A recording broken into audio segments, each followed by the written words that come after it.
Hey,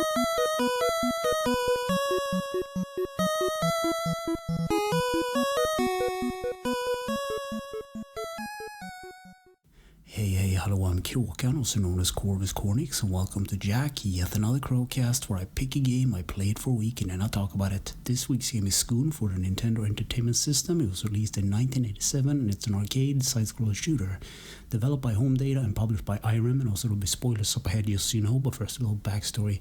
So this week I've suggested a high score challenge in the Retrovania Discord by a guy called Failure to Conform. And to paraphrase what he said about this game, if the creators of Jaws did a mountain of cocaine, this is that's the level we're at here this week. So the plot of this game is really silly. So aliens from Neptune are invading Earth because they need food in form of humans. So they refer to the humans as man-ham livestock, which is, I'm not joking, that's the term they use. So the Neptunes melt the polar ice caps, causing a flood. So a pirate is tasked, called Narikeen, and his pink sub called Sqoon is on a mission to save them from the alien threat by destroying them. So when you start up the game, you're greeted with a title screen and Narikeen sub entering from the left, and human survivors scattered all over the screen, and a topless mermaid. So, with a flashing cross, I might have added. So in Nintendo's past, they were strictly against nudity and religion, but somehow this game passed, I guess. And if you wait a bit on the title screen, you get the plot that I just summarized, and then you get a demo. So then it's time for level 1, or phase 1 as it's called. So there's this city underwater at the start of the level. You control this pink sub, so you, and the sub kind of looks grumpy and angry even, I don't know what that's about.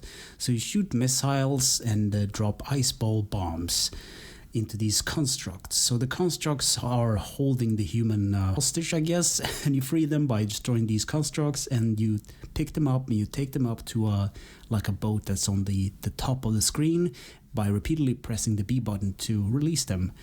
And then there's another thing. There are killer whales that will sort of snatch up the survivors, so you have to be quick about it. So by delivering human survivors to this boat, you also get extra power-ups, so you can shoot more things.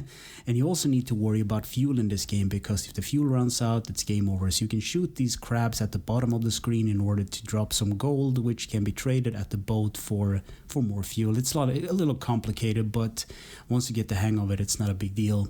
So the enemies of this level are manatees, red shell turtles, mines, and the pink crabs that I was talking about. And now it's time for phase 2, so this stage is more Asian inspired. So the enemies design change a bit here. You also get points for destroying enemies, which is kind of obvious in an arcade game, but the score display is in the top left. And later in the level you get attacked by rows and waves of shells. And then at the end of the level you need to defeat a ship/sub with a topless mermaid appearing, and you just blast everything. So there are key structures on this boat that you need to destroy, but it really doesn't matter. Just blast everything that's on the screen. And then it's time for phase 3, which is supposed to be Arabian inspired. So the enemies here are slugs, angry red really fast fish, black shell turtles, swordfishes, and octopi, and the boss here is the same as the previous stage. The next phase is 4, which is Egypt, and this is where I stop because the game doesn't really offer anything more than just getting a high score as possible, and after a while the phases start to loop over and over again. So I understand why this was recommended as a, high score challenge in the Retrovania Discord, because that's all there is. It's an arcade game. So yeah. So gameplay. You play as the pirate Narikeen in his pink sub, defeating the hungry man-eating Neptunians. Control, the D-pad is movement, A and B is missiles and ice ball bombs, and the start button pauses. Graphics. So the graphics looks really bland. You have a light blue sky, you have the blue water, you have the brown seabed, and the only thing that really pops is the pink sub. But I really like the box cover. It's really vibrant, and check it out. Sound and music. Hiroshi Endo made the soundtrack for this game, and it's really happy but repetitive, but it really doesn't matter because the music is more or less drowned out by you constantly firing at everything and bombing things. Easter eggs, secrets and glitches. I couldn't really find any this week, but that's sometimes the case. So in conclusion, I wrote no, stay away from this game. So this game is really hard and unforgiving, and it's more or less a one-trick pony. It's very repetitive, and after a while the game loops.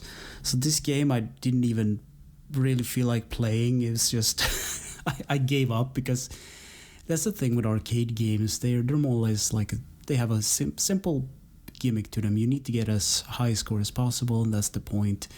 And if the gameplay isn't that interesting and it's more or less the same, why bother playing it? So stay away from this game, play something else like Galaga or something. So anyway, thanks for listening and or watching, and take care.